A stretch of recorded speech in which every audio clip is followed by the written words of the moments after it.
नमस्कार, मैं मूल शंकर गौड़ गंगा तट से आपसे फिर से मिलने आ गया हूँ। देखिए, दर्शन कीजिए माँ गंगे के और नमस्कार कीजिए। यह अविरल धारा कभी से बहती आ रही है और लोगों के अपने अपने विचार रहे हैं कि गंगा मैली हो गई है, कर रहे हैं। यहाँ पर आते हैं, स्नान करते हैं, कोई कच्छे छोड़ जाता है, कोई बोतलें छोड़ जाता है। तो इस तरीके से हम इसको प्रदूषित ना करें।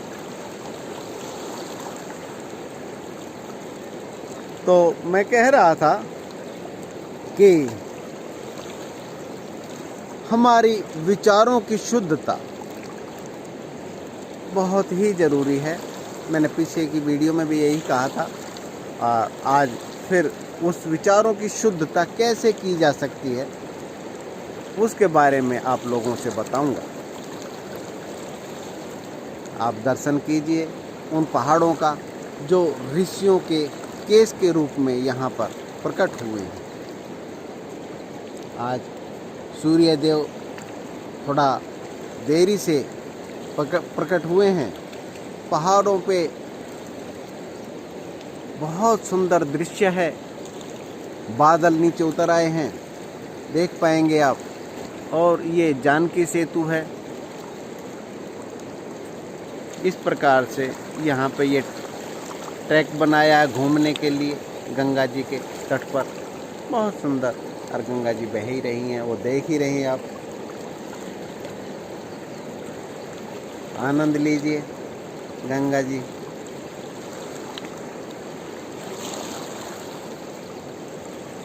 आनंद लीजिए गंगा जी को देखकर,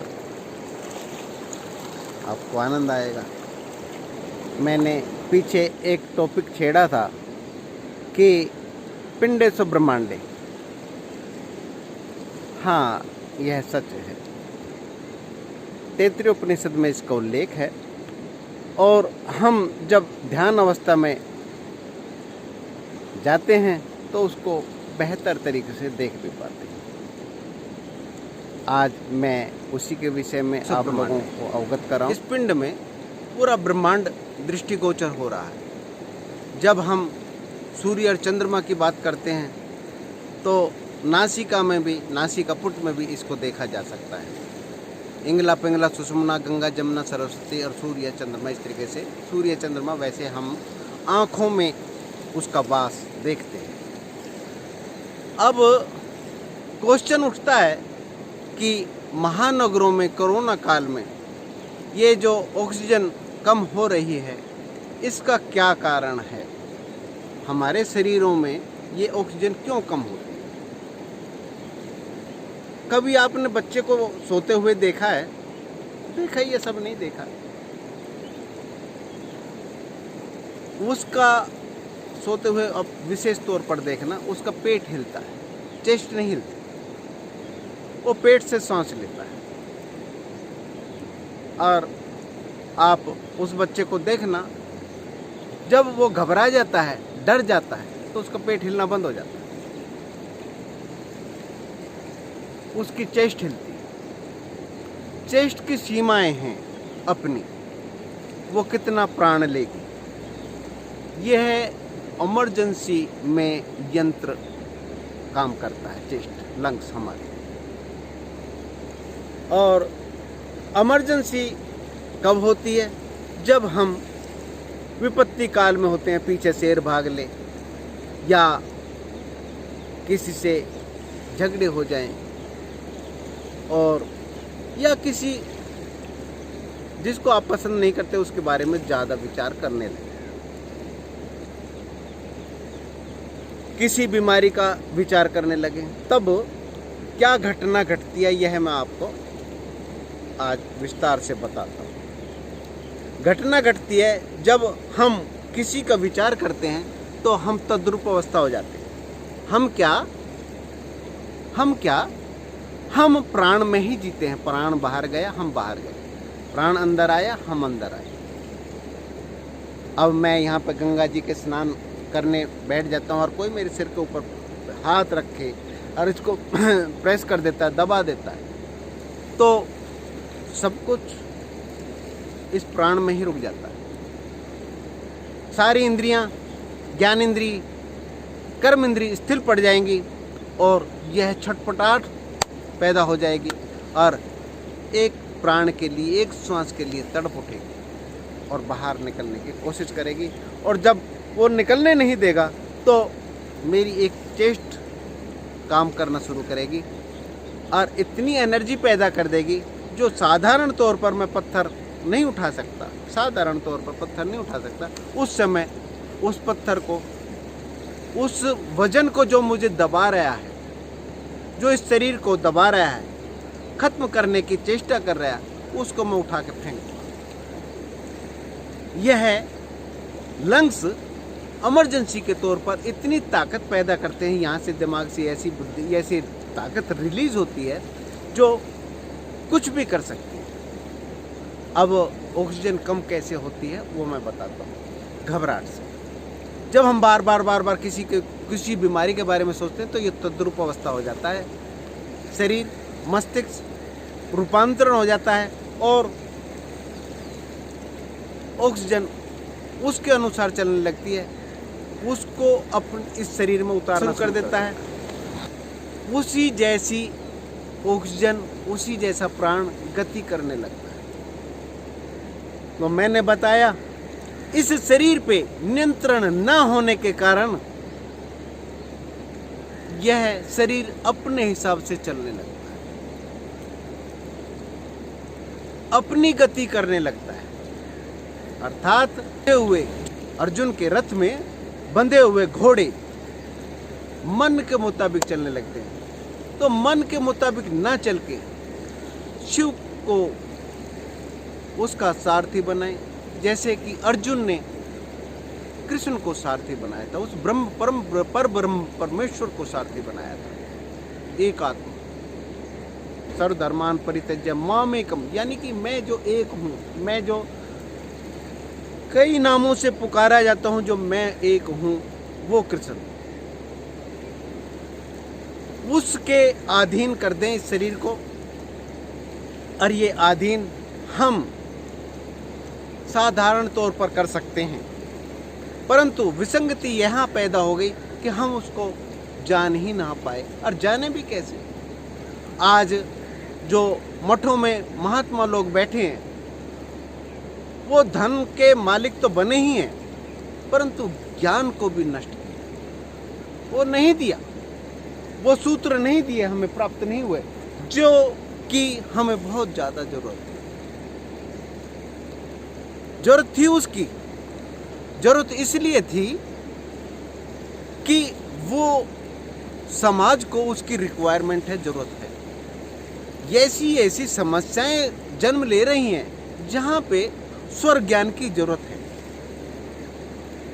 अरे एक बार दुरुपयोग करेगा भाई, वो कहते हैं नहीं दुरुपयोग करेगा, इसका दुरुपयोग हो जाता है। एक बार दुरुपयोग कर लेगा, 2 बार कर लेगा, 3 बार कर लेगा, फिर अपने आप बुद्धि जागृत होगी, सात्विक बुद्धि जागृत होगी, फिर वो उसका दुरुपयोग नहीं करेगा। तो मेरा मानना है, आपसे हाथ जोड़ के प्रार्थना है कि इसके बारे में, प्राण शरीर के बारे में जरूर जानें। और इसको जानने का एक ही सुगम उपाय है कि प्राणायाम करें। इंगला पिंगला जो सुषुम्ना नाड़ी चलती है, इसको पहचानें। और इसके बारे में ज़्यादा ज्ञान प्राप्त करना हो तो वृद्ध शिव सर्वोदय करके एक पुस्तक आती है, वो टीका सहित ले लें, उसका अध्ययन करें। 100 एकादशी का व्रत करने से जो फल मिलता है, वही फल आपको वृद्ध शिव सर्वोदय पढ़ने से मिलता है। कमेंट्स बॉक्स में जाकर भी मेरे से इसके बारे में पूछ सकते हैं, मैं सुचारू रूप से बताऊंगा। उस शिव सर्वोदय के द्वारा ही पुत्र की प्राप्ति होती है, धन की प्राप्ति होती है और रोजगार में, आर्थिक उन्नति में भी उसकी सदुपयोग कर सकते हैं। दुरुपयोग की जब ये ऐसी पुस्तकें, ये ऐसी किताबें हम पढ़ते हैं, अपने जीवन में उतारते हैं, तो दुरुपयोग की संभावना अपने आप ही खत्म हो जाती है। और आज के लिए इतना ही, फिर मिलेंगे। नमस्कार। अगला टॉपिक आपकी मर्जी से। हाँ सॉरी, ऑक्सीजन कैसे पूरी की जा सकती है ये चलते चलते मैं बता देता हूँ। हम पानी पीते हैं, मुंह में डाल लिया, ये पीने की एक प्रक्रिया है। मुंह में डाल लिया, ले लिया, गिलास पी लिया, और फिर उसको पीने की पूरी क्रिया नहीं हुई है। वो मुंह में डाला है आपने, पलट दिया, ठीक है, उसमें अंदर आ गया। जब तक आप घूंट भर के सटकेंगे नहीं, तब तक वो नियॉन ट्री का जो बोर्ड आगे लटका हुआ, तब तक वो परमिशन नहीं देगा, उसको सटकना पड़ेगा। इस तरीके से जैसे आप पानी पी के सटकते हैं, खाना खा के उसको अंदर उतारते हैं, उसी तरीके से हम प्राण को भी उतार सकते हैं। ये गया अंदर, तो ये प्राण एक क्रिया करेगा। ये ऑक्सीजन को कभी भी नहीं, वहाँ पर बहुत ज़्यादा पोल्यूशन है, ये क्रिया सही नहीं है भाई। जब हंस दूध को और पानी को अलग कर कर पी सकता है, दूध को और पानी को छोड़ देता है, तो क्या हंस से भी गए गुजरे हम? इस प्रकृति ने इस मस्तिष्क को इस प्रकार से डेवलप किया है कि एक समय इस जल के अंदर भी श्वास ले सकते हैं। हाँ, इसके प्रमाण हैं। आदि शंकराचार्य ने जब बद्रीनाथ गए हैं और उसकी मूर्ति जो कुंड में डाल चुके थे, बौद्ध मत को मानने वाले उसको खंडित कर रहे थे मूर्तियों को, तो फिर आदि शंकराचार्य ने उसमें कुंड में छलांग लगाई और 45 मिनट बाद, उल्लेख है जगह जगह 45 मिनट कहते हैं, कोई 2 घंटे कहते हैं, कोई 1 घंटा कहता है, कुल मिलाकर वो मूर्ति उसमें से निकाल के लाए और सुरक्षित निकाल के लाए, और उस कुंड में से जहाँ से कोई भी जीव बचकर वापस नहीं आ सकता। वहाँ के पंडे और पुजारी लोग समझ चुके थे कि अब ये वापस नहीं आएंगे, परंतु वो मूर्ति को वापस लेके आए और आज वो स्थापित की गई है, और वहीं पे आदि शंकराचार्य की मूर्ति भी स्थापित की गई है।